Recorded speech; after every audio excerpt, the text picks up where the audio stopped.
기독교 대한감리회 신임 감독회장에 전명구 목사가 당선됐습니다. 57년 만에 리메이크된 최고의 기독교 영화 배너가 박스오피스 2위를 차지하며 인기를 끌고 있습니다.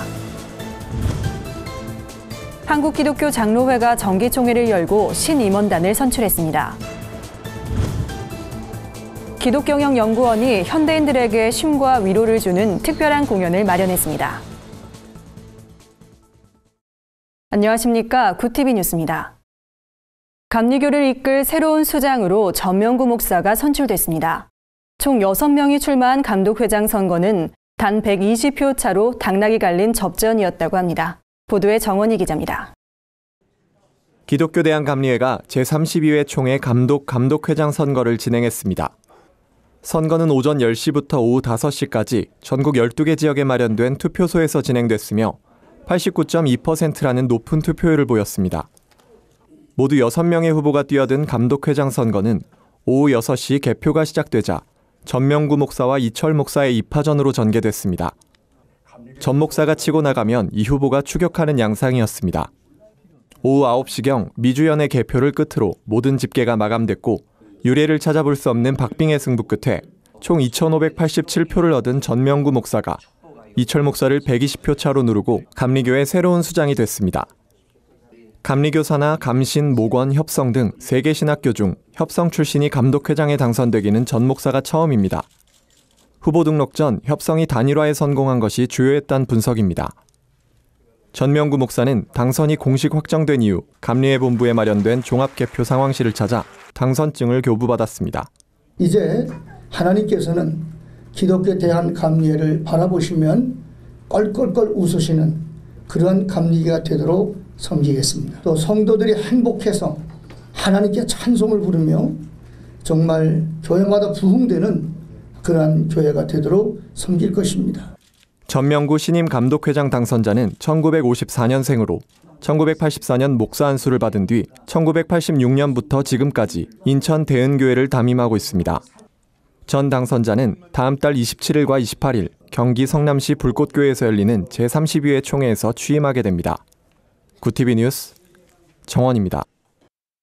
영화 배너가 관객 128만 명을 돌파하며 장기 흥행을 예고했습니다. 원작의 명성과 현대적인 감각이 만나 전 세대 관객들을 사로잡았다는 평가입니다. 28일 영화진흥위원회 통합 전상망 집계에 따르면 배너가 관객 27,579명을 동원해 박스오피스 2위에 올랐습니다. 누적 관객 수는 128만여 명으로 개봉 2주차임에도 불구하고 외화 1위, 전체 2위의 자리를 굳건히 지키고 있습니다.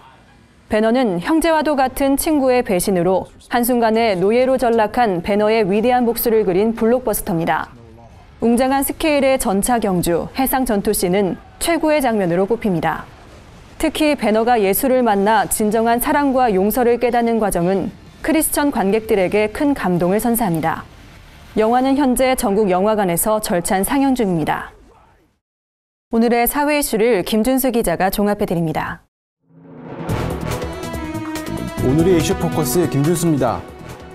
오늘부터 부정청탁 및 금품수수금지법, 일명 김영란법이 전면적인 시행이 들어갑니다. 김영란법의 적용 대상은 공직자, 공공기관 임직원, 교직원, 언론사 임직원 등 400만 명에 달합니다. 김영란법이 정착되면 부정부패가 줄어들고 한국 사회의 투명성이 높아질 것이란 기대가 높습니다. 무엇보다 사회 전반의 더치페이 문화가 확산되고 이른바 갑질도 근절될 수 있을 것으로 보입니다. 하지만 처벌 기준인 직무 관련성에 대한 개념이 모호해 시행 초기 혼선이 일어날 것이라는 전망도 제기됩니다. 미국 정부가 북한이 현금과금을 지급하지 못하도록 하는 법안을 하원에서 통과시켰습니다. 애초 원안은 이란이 현금과금을 지급하지 못하도록 하는 것이었지만 여기에 북한과 테러 지원국들을 추가한 개정안이 통과된 겁니다. 북한이 핵무기 해체, 위조 달러와 제조 중단, 억류 외국인들의 석방 등 북한 제재 강화법상 규정된 해제 요건을 충족하면 현금 지급 금지법도 해제한다는 방침입니다. 세계경제포럼이 매년 발표하는 국가경쟁력 평가에서 한국이 138개국 중 26위를 차지했습니다. 특히 세부평가 항목인 노사간 협력은 최하에 가까운 135위였고 고용 및 해고 관행은 113위, 여성경제활동 참가율 역시 90위로 하위권에 머물렀습니다. 금융시장 성숙도는 우간다보다도 낮은 80위를 기록했습니다. 국가별로 보면 스위스가 지난해에 이어 1위를 차지했고 아시아 국가 중에선 싱가포르가 2위, 일본이 8위를 차지했습니다. 정부의 성과용 봉제 추진에 반대하는 노동계 파업이 거세지고 있습니다. 민주노총과 한국노총은 27일부터 시작된 철도지하철 연대 파업에 이어 28일과 29일에도 대규모 집회와 연쇄 파업을 전국에서 개최합니다. 민주노총 남정수 대변인은 정부의 일방적이고 불법적인 성과용 봉제 추진에 맞서 파업 투쟁을 이어나갈 것이라며 정부와의 교섭을 촉구했습니다.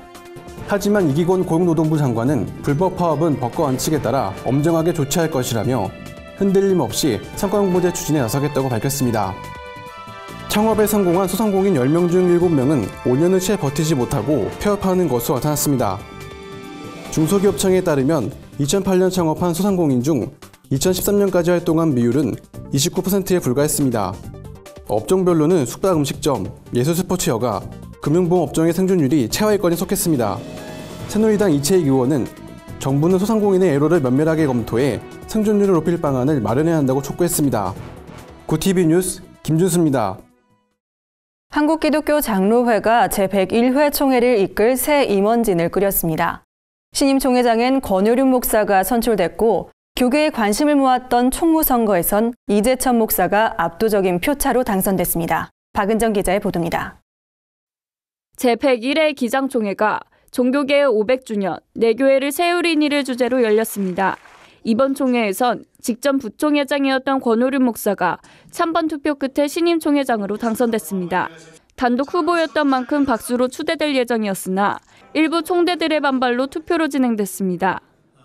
투표 결과 권 목사는 707표 중 찬성 670표를 얻어 신임 총회장에 선출됐습니다.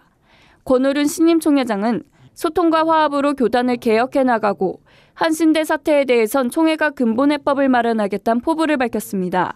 한신대학의 문제를 해결할 것인가 하는 근본 해법을 총회 모든 구성원들과 의견을 하나로 묶어내서 그래서 총회 결의대로 8년 만에 선출되는 총무선거는 총 6명의 후보가 출사표를 던진 가운데 2차 투표까지 진행되는 치열한 경합이 벌어지기도 했습니다. 2차 투표 끝에 이재천 목사가 총 702표 중 423표를 얻어 신임 총무로 선임됐습니다. 실제로 바닥에서부터 이루어진 연대 연합의 사업들 그것들이 우리 모여져서 소위 연합기구들의 사업으로 진행되어져 갈 수 있게. 한편 올해 총회에선 한신대의 정상화를 요구하는 헌의안과 여성총대 참여 비율 확대, 농촌교회 실태조사 요청 등이 주요 헌의안으로 올라왔습니다. 구TV 뉴스 박은정입니다. 기독경영연구원이 바쁜 현대인들을 위해 쉼과 위로를 주는 토크쇼를 열었습니다. 비즈니스 앤 바이블 토크쇼, 일명 밥톡이란 이름의 공연인데요. 창업과 이직, 결혼, 비전 등 누구나 한 번쯤 고민해봤을 법한 이야기를 매달 다양한 주제로 다루고 있습니다. 27일 열린 행사에서 참가자들은 안전 상태인 공간에서 눈을 가린 채 상대방과 이야기를 나누고 편안한 자세로 음악을 듣기도 하면서 다양한 도구를 이용한 레크레이션에 참여했습니다. 주강사로 나선 셀라 컴퍼니 류세라 대표는 눈을 가리면 다음에 일어날 상황을 기대하게 되고 안내자를 전적으로 의지하게 된다며 공연을 통해 보이지 않는 하나님의 계획을 기대하고 신뢰하는 마음을 갖게 되길 바란다고 밝혔습니다. 공연에 참석한 홍세희 씨는 그동안 몰랐던 내면 속의 감정에 귀를 기울이고 나를 돌아볼 수 있는 시간이었다며 바쁜 일상에서 잠시 벗어나 쉼을 누릴 수 있었다고 말했습니다. 오늘의 주요 단신을 박은정 기자가 정리해드립니다. 주요 단신입니다. 대한예수교 장로회 합동회 교인 수가 1년 새 약 2만 명 감소한 것으로 나타났습니다. 예장 합동이 제101회 총회에서 발표한 보고에 따르면 2014년 교인 수는 272만 명이었으나 올해 270만 명으로 0.8% 줄어들었습니다. 반면 목사 수는 22,600여 명에서 23,100여 명으로 2.4% 늘어났습니다. 학생복음화와 민족복음화 운동에 앞장섰던 고 김중곤 목사의 제7주기 추도 예배가 29일 CCC 본부 대강당에서 열립니다. 이날 예배에는 총신대 신대원 교수를 역임한 김정우 박사가 고 김중곤 목사의 설교를 분석한 추도 강연을 펼칠 예정입니다. 미국에서 히브리어로 번역된 10계명이 새겨진 바위가 발견됐습니다. 80톤에 달하는 이 바위는 미국 뉴멕시코주 히든 마운틴 하부에서 발견됐습니다. 고고학자들은 이 바위가 고대 히브리어로 쓰인 현존하는 10계명 중 가장 오래된 것으로 추정하고 있습니다. 구티비가 카이 글로벌 창업보육센터와 진행하는 글로벌 청년 창업 오디션 시즌1 결선이 내달 22일 본월드 미션 아트홀에서 열립니다. 결선에는 지난 6월 예선을 통해 선발된 11개 팀이 참가합니다. 우승팀에겐 상금 1,000만 원과 창업의 기회가 주어집니다. 구티비 뉴스 박은정입니다.